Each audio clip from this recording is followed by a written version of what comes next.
talking about 8 habits for reimagining productivity, resisting hurry, and practicing peace in good time. Even when I first saw the title, I just saw the subtitle and I went, yep, let's read this. I need that.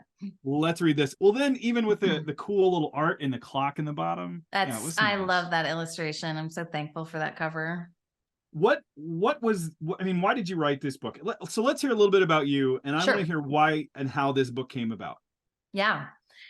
Well, I have had a lot of time anxiety in my life. I mean, I think I'm one of those people who have just I've chosen to be busy. I mean, I think that's one thing. Like, there have been seasons of my life where I've chosen busy, seasons of my life where busy has chosen me. The seasons of my life where busy chose me were, I've got 5 kids. So I had 3 kids, and then God was like, surprise, how about twins? You thought you were finished. I literally did. I mean, I thought I was kind of like, okay, we've got these 3 wonderful children, and I'm going to turn my attention to another graduate degree. I was one of those people, like, I started teaching high school French and English right out of Wheaton. And then, that first year, my department chair said, well, time to go to graduate school. So, I mean, I've just always been that person, kind of moving from goal to goal and deadline to deadline, I guess, too. And I wouldn't characterize myself. I don't feel necessarily all that ambitious, but I do feel a very deep sense of urgency to use time well. And that has been with me forever. I mean, high school, college, early young adult years, I was reading books about time management. I talk about in the book, the first time management book that I read when I was a freshman at Wheaton. And I was like, this is amazing. I want every strategy. I want every system to figure out how to organize my days super well. And all of that fell apart in 2020. Right? Like, it's so easy to say. I mean, we just say time management, like that's a thing you can do.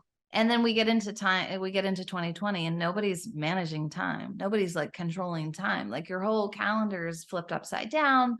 All of these things that I had planned for, some for years, were completely canceled. And then the interesting thing for me, I think the catalyst really for the book was just that I thought that would bring great relief.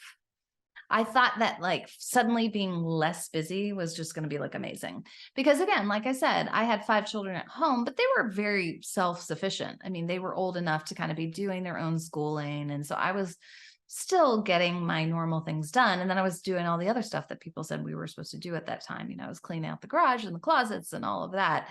And so I'm like, great relief, right? I suddenly have more time than I would have expected to have.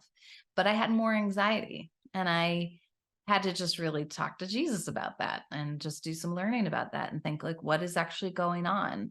And so I think in many ways, like, there was just a season of hard examine, a season of, I would say, repentance, and then a real commitment to some resistance in my life, to identifying some of the false ideals that I had about time, how I was telling a wrong story of time. I needed to enter into God's story and just take up some new habits and some new learning. And I would say 3 years later, I'm still in the midst of practicing all of that.